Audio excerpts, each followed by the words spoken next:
Assalamualaikum warahmatullahi wabarakatuh. Pemirsa channel YouTube KUA Pundong, kita berjumpa kembali dalam edisi podcast yang kesekian. Setelah sebelumnya kita kedatangan beberapa tamu istimewa dari pusat, dari Kemenak RI, dari Biro Umum, dari Kearsipan Nasional. Sekarang pada edisi kali ini kita tidak kalah istimewa, kita kedatangan tamu atau berhasil merepotkan salah satu orang penting di Bantul. Beliau adalah Ibu Arvin Munajah, Ibu Kepala BNN Kabupaten Bantul. Pemirsa podcast KUA Pundong yang tatak dan kembali, kita akan mengulik lebih jauh tentang bahaya narkotika atau narkoba. Nanti lebih lanjut dengan ahlinya atau yang menguasai tentang narkoba, karena mau tidak mau ini adalah permasalahan yang harus kita tangani bersama, membutuhkan kerjasama semua pihak. Dan alhamdulillah pada pagi setengah siang ini kami dari KUA Pundong bekerja sama dengan BNN Kabupaten Bantul untuk mengulik, membahas lebih jelas, lebih bisa dipahami terkait masalah narkoba. Nanti untuk lebih jelasnya kita langsung saja kepada Bu Arvin Munajah. Sugeng rawuh Bu Arvin. Matur suwun Mas Fauzi. Ya. Sudah lama di KUA? Saya di KUA Pundong honorer dari 2019. Wow. Terus P3K Penyuluh Agama Islam 2023. Ya. Jadi masih orang baru juga di Bantul. Ya. Bu Arvin aslinya Jogja Bu? Asli Bantul. Asli Bantul. Asli Bantul ya. Saya tinggal di belakang KUA Bantul. Pas belakang rumah saya itu KUA Bantul. Ya, masih berarti tidak asing dengan Kemenak ya. Iya. Baik Bu Arvin, mungkin bisa diberikan penjelasan dulu tentang kesibukan yang biasa dilakukan sebagai Kepala BNN Bantul. Ya, jadi BNN seluruh Indonesia ya, bahkan ya kami mempunyai tupoksi yang pertama itu di bidang pencegahan dan pemberdayaan masyarakat, kemudian yang kedua itu di bidang rehabilitasi bagi para korban atau pecandu narkoba, dan yang ketiga itu bidangnya adalah pemberantasan. Nah, untuk ketiga bidang ini tentu mempunyai tugas masing-masing sesuai dengan kewenangannya. Untuk pencegahan lebih banyak ke sosialisasi dan edukasi, baik itu ke sekolah maupun ke masyarakat. Termasuk ke KUA ya? Termasuk ke KUA. KUA ini karena di setiap KUA kan ada program BINWIN ya, bimbingan perkawinan, di mana mereka mempersiapkan calon-calon keluarga baru. Nah, di situ kami berusaha untuk masuk ke KUA agar keluarga-keluarga yang akan terbentuk nanti itu benar-benar kuat dan mempunyai ketahanan terhadap ancaman narkoba. Dalam rangka pencegahan itu? Iya, dalam rangka pencegahan. Kemudian untuk bidang rehabilitasi, kami menyiapkan klinik di dalam komplek kantor kami.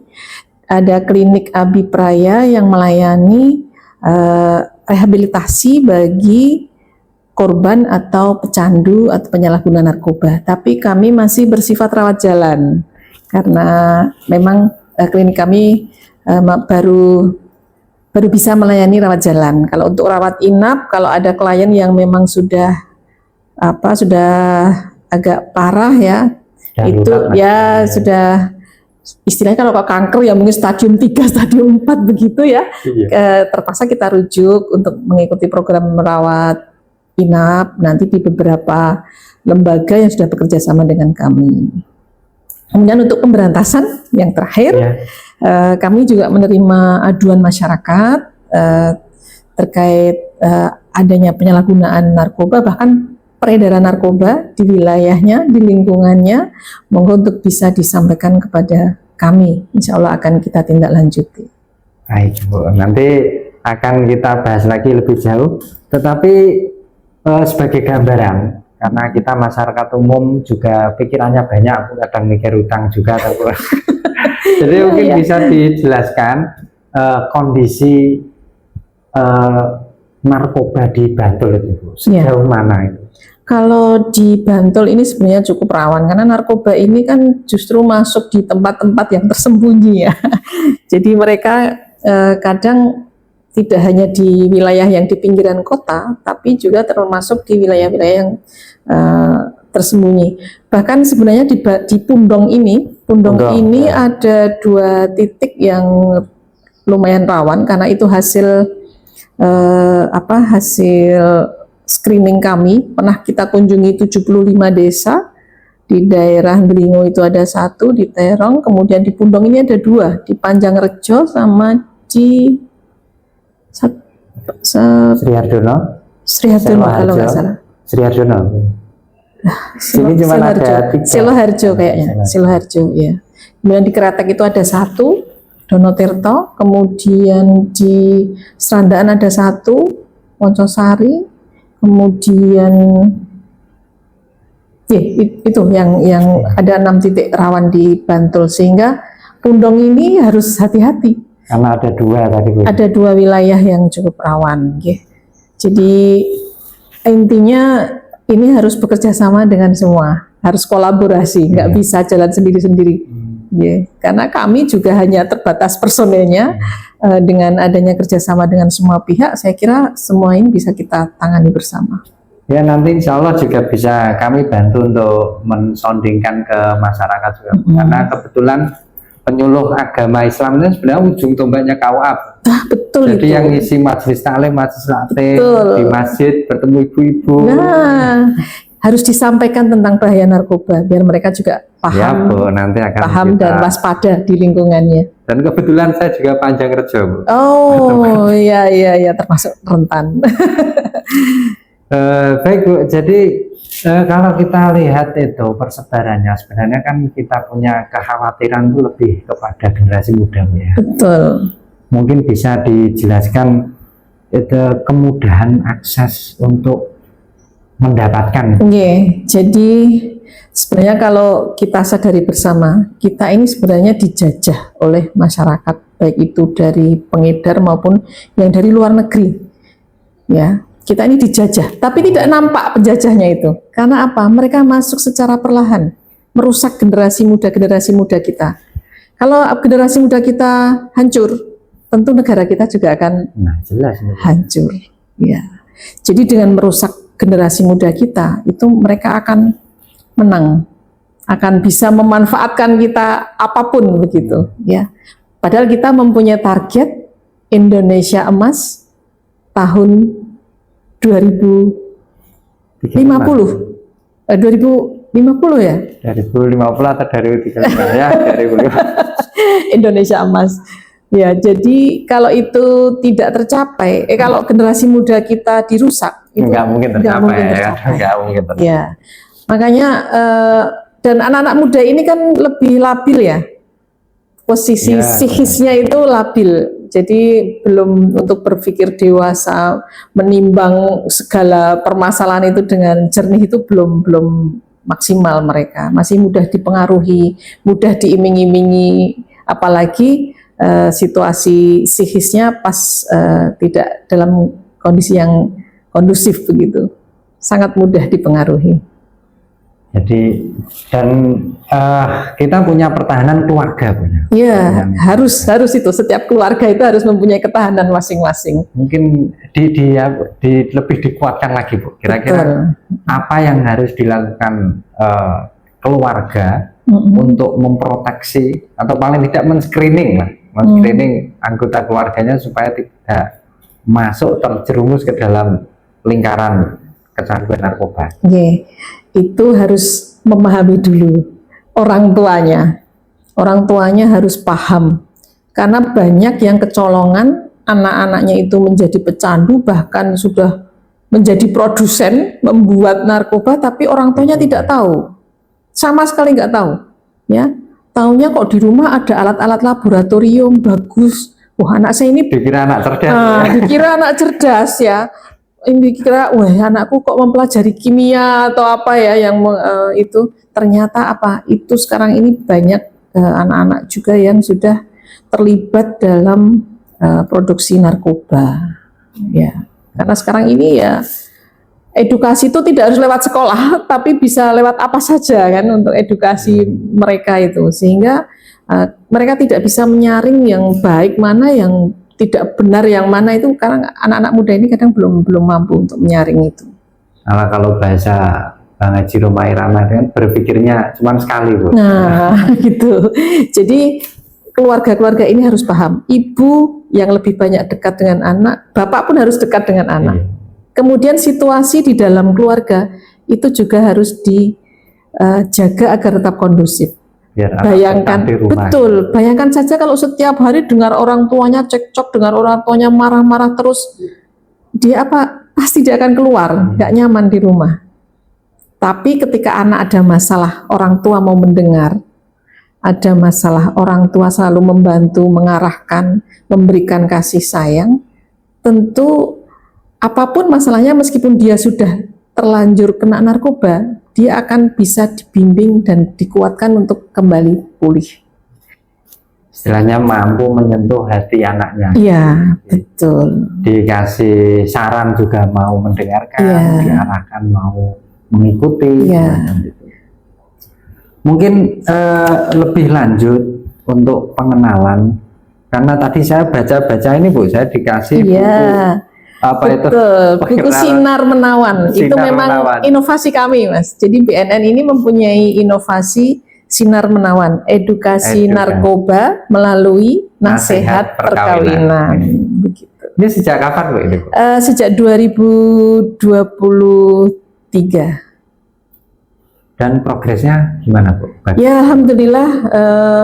Kalau saya melihat manfaatnya tentu bisa kita rasakan ya, karena mereka yang akan membina keluarga baru kan jadi lebih paham, punya pengetahuan dasar, punya pengetahuan dasar minimal itu, karena ternyata banyak juga dari hasil kami kan melakukan rehabilitasi, Mas. Setiap hari masyarakat yang datang ke kami sebagai klien, bukan pasien tapi klien ya, datang ke kami sebagai klien itu, setelah kita hitung itu ternyata sekitar 25%-nya itu awal dari masalah keluarga. Hampir 25%. 25% kasusnya itu berasal dari keluarga. Dari rumah yang tidak harmonis. Ya, itu. Ya, rumah yang tidak harmonis. Untuk jenis-jenis narkoba, Bu. Jenis-jenis narkoba banyak sekali. Yang paling umum beredar di masyarakat. Kalau di Bantul khususnya. Di Bantul itu kalau untuk anak-anak sekolah, anak-anak yang masih usia remaja itu rata-rata mereka memakai pil sapi. Pil sapi? Iya, itu bukan pil untuk obat sapi. Itu sebenarnya pil yang mengandung trihexyphenidyl, itu sebenarnya obat dokter, itu obat medis. Sesungguhnya biasanya dimanfaatkan oleh dokter jiwa ya, tapi banyak disalahgunakan oleh anak-anak. Oh, jadi awalnya untuk pengobatan, medis, ya, untuk pengobatan. Kejiwaan, Bu, ya? Iya. Jadi kadang itu anak-anak, misalnya ada seseorang yang datang ke dokter, kemudian diberikan obat. Nah, obat itu sering disalahgunakan dengan mengkonsumsi tidak sesuai dengan dosis. Nah, itu kan tentu akan merusak semuanya, baik itu organ tubuh, saraf otaknya juga akan rusak. Terutama otak, Bu, ya? Iya. Kadang membuat anak-anaknya jadi tidak bisa berpikir, kadang gampang emosi, ngamuan, kayak gitu. Tidak tatak, tidak ada masalah dikit sudah. Iya. Larinya ke sana. Iya, betul. Itu kalau yang anak-anak. Tapi kalau untuk yang usia produktif itu ya mereka yang sudah punya pendapatan gitu, tapi kadang mengalami kondisi stres dan sebagainya, itu kadang larinya lebih banyak ke sabu atau ke ganja. Kalau ganja itu rokok Bu atau? Iya, di rokok. Itu kan sekarang ada juga ganja sintetis. Ganja sintetis itu sebenarnya hanya semacam tembakau begitu, tapi sudah disemprot dengan cairan narkotik, sehingga itu mempunyai dampak yang luar biasa juga. Dan ini apa, untuk ganja ini kan sebenarnya di Indonesia ini ya Mas ya, ada wilayah-wilayah tertentu yang memang pada ditanami ganja ya, terutama di wilayah Aceh lah ya, itu sudah bukan rahasia umum lagi. Kalau di Jawa. Kalau di Jawa sih tidak ada yang apa ngeplot itu, nggak ada. Tapi tetap ada ya? Ya ada, cuma biasanya itu mereka sembunyi-sembunyi kan. Tapi jarang ditemukan di Jawa untuk penanaman. Kalau di luar Jawa itu sampai berhektar-hektar. Di Papua juga ada, di Aceh banyak. Baik Bu, tadi pil sapi di kalangan anak muda, kemudian sabu dan ganja di orang-orang yang sudah istilahnya punya modal pendapatan. Itu yang dirasakan mereka apa Bu? Kok bisa itu mereka mencari terus senang pada itu kecanduan itu? Itu ya. Jadi rata-rata masyarakat kita itu pinginnya mengatasi masalah dengan cara instan. Ya, jadi dan ketika itu masalah tersendiri. Tapi sebenarnya yang namanya narkoba tidak akan menyelesaikan masalah, hanya melupakan sejenak. Tapi setelah itu dia akan banyak lagi masalah-masalah yang timbul. Karena kalau kemarin itu hanya masalah dia dengan istrinya misalnya, begitu dia mengkonsumsi sabu, nanti masalahnya dia harus berpikir lagi bagaimana cara untuk membeli sabu. Itu akan muncul lagi masalah-masalah, bisa dia pinjam online, bisa dia terlibat judi online dan sebagainya, akan muncul masalah-masalah yang lebih berat. Rentetan masalah yang tanpa ujung. Betul. Kalau dia mau berpikir seperti itu. Baik, sekarang gini Bu, pil sapi karena anak-anak muda bisa mengaksesnya, kira-kira kisaran harganya berapa Bu? Kalau pil sapi itu yang ilegal. Ya, itu ada yang legal juga Bu ya? Kalau yang legal kan di apotek ada, tapi kan tentu dibatasi dengan resep ya, dan harus dengan resep, nggak bisa dijual umum ya. Kalau yang ilegal kita pernah nangkep itu, kita tanya satu plastik kecil itu isi 10, harga berkisar 20 sampai 30 ribu. Hanya 20 ribu? Betul, isinya 10 ya, tapi ya lebih memang murah daripada rokok Bu itu? Ya mungkin ya, tapi apa ya, kita khawatir gitu untuk anak-anak kita, anak-anak pelajar kita, karena sudah kita temui beberapa sekolah yang ternyata siswanya itu sudah pada mengkonsumsi obat tersebut. Pengaruh pergaulannya dari mana Bu ya itu ya? Ya tentu penelusuran dari. Iya, tapi rata-rata anak-anak ini broken tadi saya sampaikan, di rumah itu banyak masalah seperti itu, sehingga mereka lebih banyak kerasan di luar dengan komunitas-komunitas pergaulan seperti itu. Nah, kadang kan mereka ketemunya itu belum tentu orang-orang baik di luar itu. Malah lebih banyak orang yang tidak baik. Tidak jelas Bu. Ya, ini pengedar ini kadang memberikan gratis sampai beberapa bulan, sampai beberapa kali. Ya, strategi lah. Strateginya begitu. Kalau nanti anaknya sudah kecanduan, dia harus bayar. Ya akan nyari sendiri. Ya, kalau dia harus bayar, dia nggak punya uang, tentu dia akan melakukan kriminal. Makanya narkoba ini akan memicu perbuatan kriminal yang lain, seperti nyolong, nyopet, ngerampok. Bisa, apapun bisa dia lakukan untuk mendapatkan tawuran, klitih mungkin Bu ya. Betul, bacok itu sudah biasa mereka yang. Jadi anak-anak klitih, anak-anak kejahatan jalanan itu, mereka juga tentu dipicu oleh narkoba. Hampir bisa dipastikan. Hampir bisa semuanya. Narkoba. Kalau enggak, ngapain kita bacok orang yang enggak dikenal, enggak ada masalah lagi. Mereka hanya butuh diakui di komunitasnya. Cuma itu aja. Kalau untuk keluarga gimana Bu? Apa yang bisa dilakukan ya, untuk Ya, untuk keluarga tentu selain kasih sayang, perhatian ke anak-anak, selalu memberi solusi untuk anak-anak kita, kemudian menjaga stabilitas di rumah ya, stabilitas kondisi di rumah harus dijaga kebersamaan. Manfaatkan makan bersama, ibadah bersama. Ada waktu senggang silahkan tamasya bersama. piknik. Nah, begitu. Jadi antar anggota keluarga ini ada ikatan batin yang kuat. Kalau itu sudah terjalin, insya Allah anak-anak ini kalau ada masalah pasti larinya ke orang tua.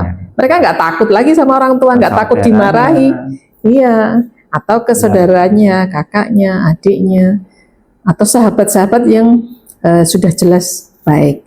Dan ini orang tua ini juga jangan terlalu terlalu otoriter lah kepada anak ya. Misalnya anak kadang punya hobi olahraga, dia pulang telat langsung dimarahi habis-habisan. Itu didikan lama. Nah, iya, tapi itu kadang masih sering terjadi gitu. Padahal anak-anak ini sebenarnya mengisi waktu luang dengan hal yang bermanfaat sebenarnya. Nah, ini orang tua harus paham. Anak saya itu temennya siapa saja, komunitasnya apa saja. Paling tidak itu. Ya, kemudian hobinya apa? Kalau perlu kita antar lah ya.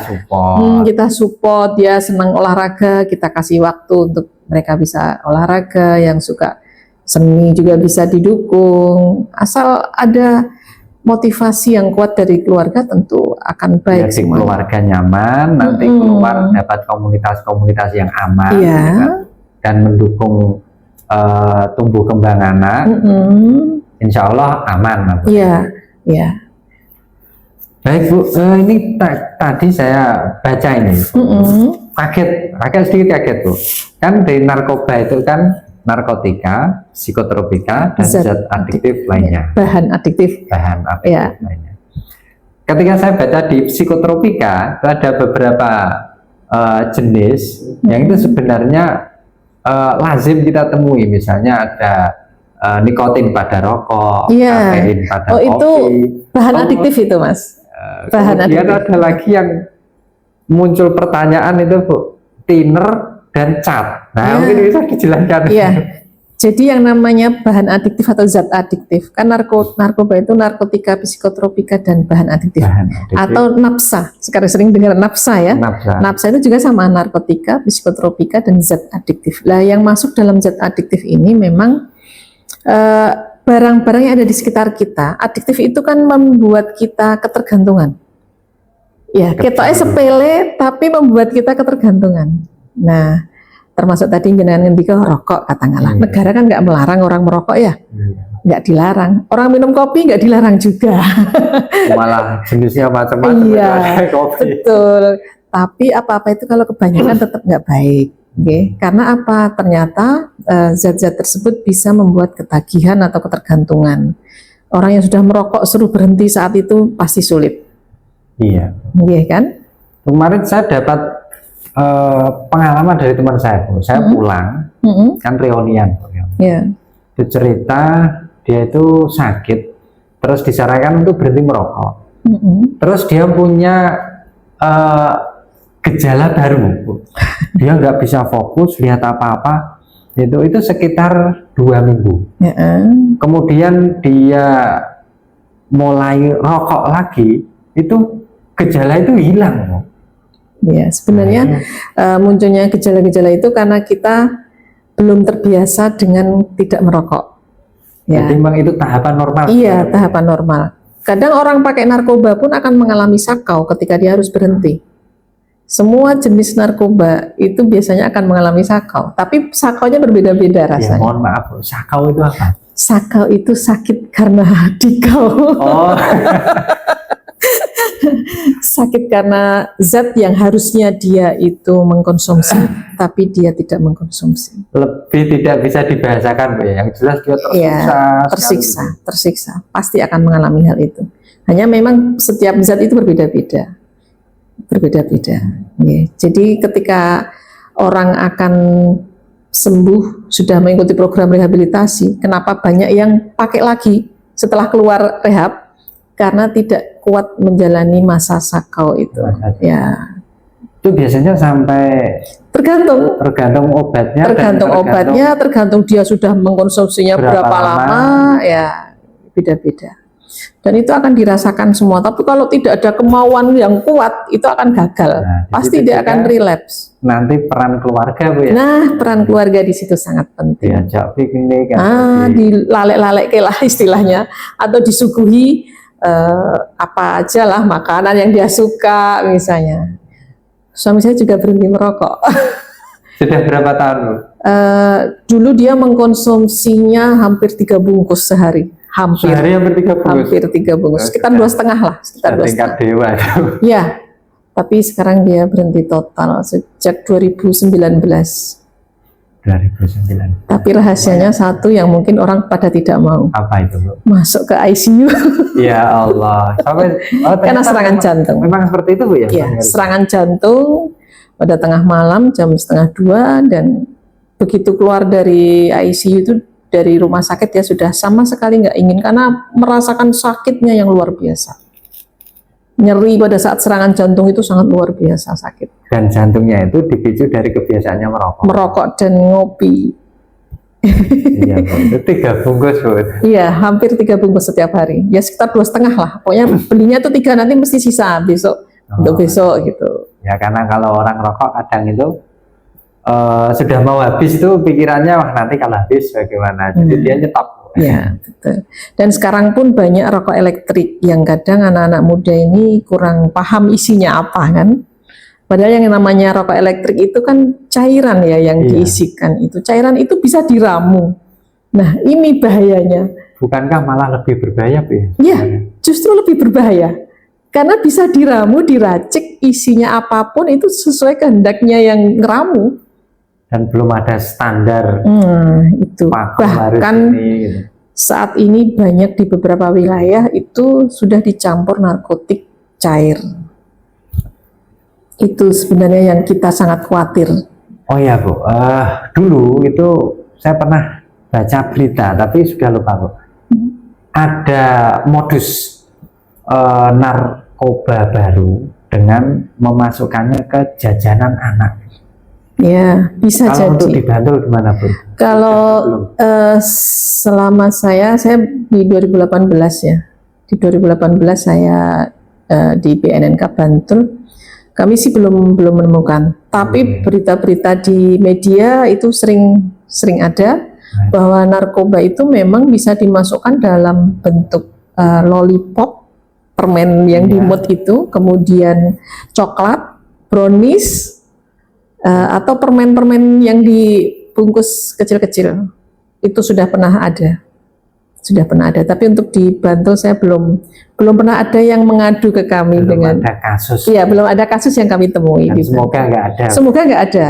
Ya, karena sekarang kan sekolah-sekolah lebih aman ya, karena mereka sekarang sudah ada makanan gratis dari Pak Presiden, meskipun belum semuanya ya, bertahap mungkin. Dan lebih baik anak-anak sekolah kita ini diberikan bekal dari rumah. Jadi nggak jajan sembarangan, itu akan lebih baik. Apalagi dikasih gratis sama orang-orang yang tidak dikenal. Itu akan lebih berbahaya. Terkontrol. Ya. Kalau dari rumah bawa bekal itu lebih aman. Insya Allah kan orang tua sendiri yang bekalin ya, jadi aman. Baik, Bu, terima kasih atas waktunya. Mungkin untuk terakhir bisa diberikan closing statement atau nasihat umum untuk masyarakat, khususnya mungkin untuk calon pengantin terkait bagaimana seharusnya kita menyikapi bahaya narkoba ini. Ya, jadi untuk masyarakat terutama di wilayah Bantul, untuk adik-adik yang mau menikah ya, saya berharap untuk memahami bahaya narkoba dan untuk memahami juga barang-barang apa yang termasuk bagian dari narkoba. Jangan sampai barang-barang itu sudah ada di rumah, ada dikonsumsi anak-anak kita, keluarga kita tidak tahu. Jadi harus paham.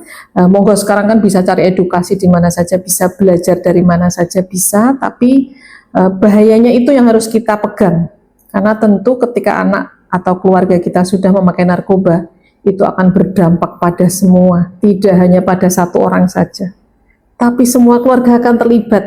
akan merasakan sakitnya semua keluarga. Kami dari BNNK Bantul siap membantu ketika ada keluarga panjenengan yang sudah mengalami kecanduan atau terpapar narkoba. Kami siap membantu karena di BNNK Bantul ada rehabilitasi di klinik Abipraya yang kita siapkan untuk masyarakat, tidak hanya dari Bantul saja, dari manapun boleh, dan itu tanpa biaya. Untuk rehabilitasi narkoba tanpa biaya alias gratis. Jadi monggo untuk bisa diakses, nggak usah takut, tidak akan diproses hukum, tidak akan ditangkap, dan kami rahasiakan tentu. Ya.